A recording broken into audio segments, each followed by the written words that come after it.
जय यीशु की। मैं हूँ प्रियंका रामोर और आप देख रहे हैं रेडियो बेता शीर्षक की हिंदी सर्विस। कलीसियाई समाचार में आप सभी का स्वागत है। कलीसियाई समाचारों में प्रमुख है, इराक में घातक विरोध के बाद पोप फ्रांसिस ने शांति की अपील की। सीबीसीआई द्वारा नए कार्डिनलों के सम्मान में समारोह का आयोजन किया गया। फादर लोम्बार्डी ने कहा, अच्छा संचार एक मिशन है। 21 एशियाई कार्डिनल भारत के 5 सहित अगले पोप के लिए मतदान करने के पात्र।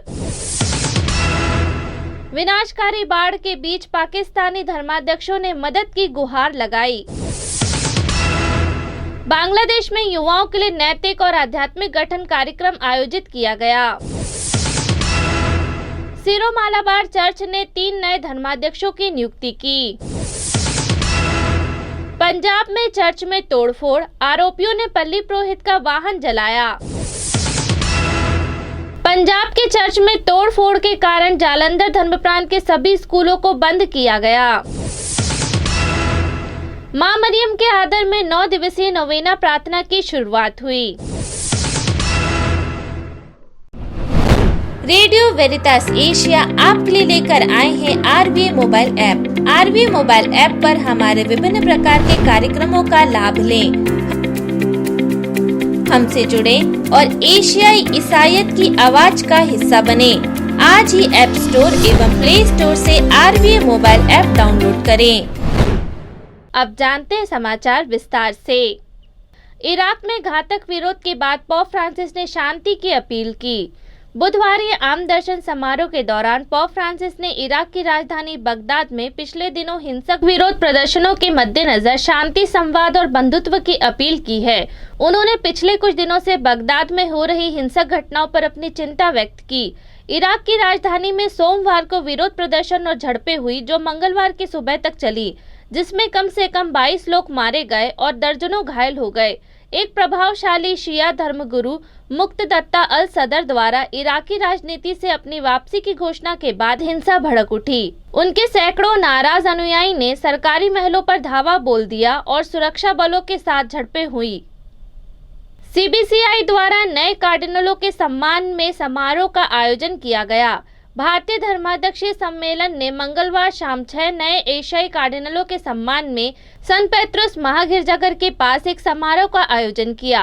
कार्डिनल ओसवाल्ड ग्रेसियस ने उत्सव का नेतृत्व किया और एशियाई और अन्य जगहों से कई नए कार्डिनलों के साथ साथ कई अनुभवी कार्डिनल भी इस समारोह में शामिल हुए। कार्डिनल नेरी ने सबका ध्यान कार्डिनल ओसवाल्ड ग्रेसियस पर केंद्रित कराया, जो अपनी पुरोहिताई की स्वर्ण जयंती और धर्माध्यक्षीय अभिषेक की रजत जयंती दोनों मना रहे हैं। कार्यक्रम में कार्डिनल ओसवाल्ड ग्रेसियस ने कहा कि उन्हें उम्मीद है कि एशिया की पूरी कलीसिया उनकी सेवा करने के आह्वान का जवाब देने में एक कदम आगे बढ़ाएगी।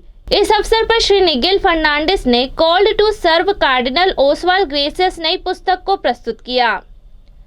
फादर लोम्बार्डी ने कहा, अच्छा संचार एक मिशन है। वाटिकन रेडियो और वाटिकन के प्रेस कार्यालय के पूर्व निदेशक जेसुइट फादर लोम्बार्डी ने 80 वर्ष और पुरोहिताई जीवन के 50 वर्ष पूरे किए। विशेष रूप से संचार की दुनिया में कलीसिया की सेवा में जीवन बिताया। फादर फेडरिको लोम्बार्डी ने अपना अनुभव बताया और नई पीढ़ियों से पत्रकारिता को एक पेशा के रूप में नहीं बल्कि एक बुलाहट के रूप में जीने का आग्रह किया। फादर लोम्बार्डी 80 साल के हो गए हैं। सोसाइटी ऑफ जीसस की पत्रिका में ही उन्होंने 1973 में एक पत्रकार के रूप में अपना पहला कदम रखा और फिर 1977 में इसके उप निदेशक बन गए। 21 एशियाई कार्डिनल्स भारत के 5 सहित अगले पोप के लिए मतदान करने के पात्र। यूरोप के बाद अगला पोप चुनने के लिए एशिया में कार्डिनल्स मतदाताओं की दूसरी सबसे बड़ी संख्या है। भारत में 5 एकमात्र एशियाई देश है जिसकी संख्या सबसे अधिक है और फ्रांस के साथ दुनिया में 5वें स्थान पर है। 4 पूर्ववर्ती देशों में इटली, यूएसए, ब्राजील और स्पेन शामिल है। पोप फ्रांसिस ने 27 अगस्त को वेटिकन के एक सम्मेलन में 21 नए कार्डिनल बनाए, जिसमें 6 एशिया से हैं। ये कार्डिनल भारत, सिंगापुर, पूर्वी तिमोर, दक्षिण कोरिया और मंगोलिया से हैं। विनाशकारी बाढ़ के बीच पाकिस्तानी धर्माध्यक्षों ने मदद की गुहार लगाई। कारितास पाकिस्तान के प्रमुख, कराची के महानिदेशक बैनी ट्रावास और हैदराबाद के धर्माध्यक्ष सामसोन शुकारदी ने दशकों में एशियाई राष्ट्र में सबसे खराब मानसून बाढ़ से प्रभावित सभी लोगों के साथ एकजुटता की अपील की। पाकिस्तान में भारी मानसून बाढ़ के कारण मरने वालों की संख्या 1000 से अधिक हो गई। सरकार ने राष्ट्रीय आपातकाल की घोषणा की है। पाकिस्तान धर्माध्यक्ष देश के सभी भले लोगों से उन सभी बाढ़ प्रभावित लोगों के लिए धन जुटाने में मदद करने का आह्वान कर रहे हैं। दशकों में सबसे विनाशकारी मानसून माने जाने वाले पाकिस्तान में लगभग 3 करोड़ 30 लाख लोग प्रभावित हुए हैं। कई मारे गए या घायल हुए हैं। बड़ी संख्या में घर बह गए, कृषि भूमि नष्ट हो गई और देश की मुख्य नदी के अतिप्रवाह का खतरा था। सबसे ज्यादा प्रभावित क्षेत्र सिंध, बलूचिस्तान और पंजाब के दक्षिण हिस्से हैं। बांग्लादेश में युवाओं के लिए नैतिक और आध्यात्मिक गठन कार्यक्रम आयोजित किया गया। बांग्लादेश में कैथलिक धर्मप्रांत ने 28 अगस्त को कैथलिक युवाओं के लिए नैतिक और आध्यात्मिक गठन पर एक सेमिनार का आयोजन किया। प्रतिभागी गुड शेफर्ड चर्च राजशाही धर्मप्रांत के धर्ममोहता गांव के थे। इस कार्यक्रम का मुख्य विषय चर्च के मिशन में भाग लेने की जिम्मेदारी के साथ युवाओं के नैतिक और आध्यात्मिक जीवन का निर्माण था। इस सेमिनार का आयोजन धर्मप्रांत परिवार माला मंत्रालय की टीम और वर्ल्ड विजन पाबा राजशाही ने संयुक्त रूप से किया। इस आयोजन में 3 पुरोहित और 4 धर्म बहन सहित 101 युवा छात्रों ने भाग लिया। मुख्य उद्देश्य युवाओं के आध्यात्मिक और नैतिक जीवन के बारे में जागरूक होने और चर्च में भाग लेने के लिए प्रेरित करना था। पंजाब में चर्च में तोड़फोड़, आरोपियों ने पल्ली पुरोहित का वाहन जलाया। पंजाब के तरनतारा जिले के कस्बा पट्टी के गांव ठरकपुर में एक चर्च में तोड़फोड़ किए जाने का मामला सामने आया है। बताया जा रहा है कि मंगलवार की देर रात करीब 12:30 बजे 4 आरोपी चर्च में दाखिल हुए। गार्ड के सर पर पिस्तौल रखकर उसके हाथों को बांध दिया। चर्च के बाहर लगी माता मरियम और यीशु की मूर्ति को तोड़ दिया।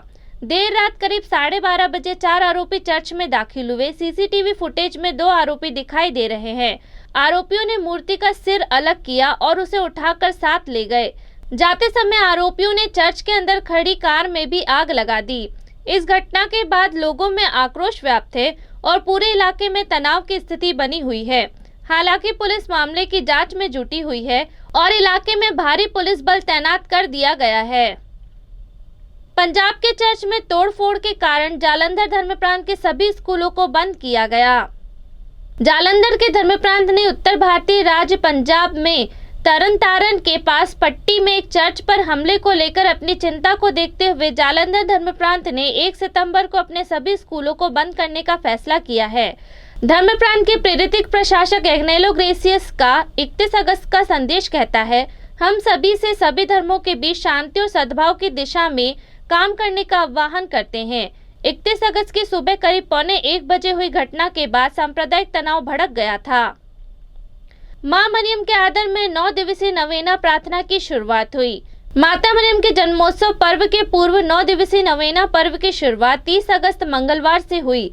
सभी चर्चों में मां मरियम का ध्वज फहराकर 9 दिवसीय नवेना प्रार्थना की शुरुआत हुई। सभी चर्चों में शाम के समय रोजरी माला प्रार्थना, नोवेना तथा पवित्र मिस्सा अर्पित की जा रही है। 7 सितंबर बुधवार तक प्रतिदिन नोवेना प्रार्थना की जाएगी एवं 8 सितंबर गुरुवार को यीशु मसीह की मां मरियम का जन्मोत्सव मनाया जाएगा। इसी के साथ कलीसियाई समाचार समाप्त हुए। अगली बार फिर मुलाकात होगी नई खबरों के साथ। नमस्कार। रेडियो वेरितास एशिया आपके लिए लेकर आए हैं RVA mobile app. RVA mobile app पर हमारे विभिन्न प्रकार के कार्यक्रमों का लाभ लें, हमसे जुड़े और एशियाई ईसाईयत की आवाज का हिस्सा बने। आज ही ऐप स्टोर एवं प्ले स्टोर से RVA मोबाइल ऐप डाउनलोड करें।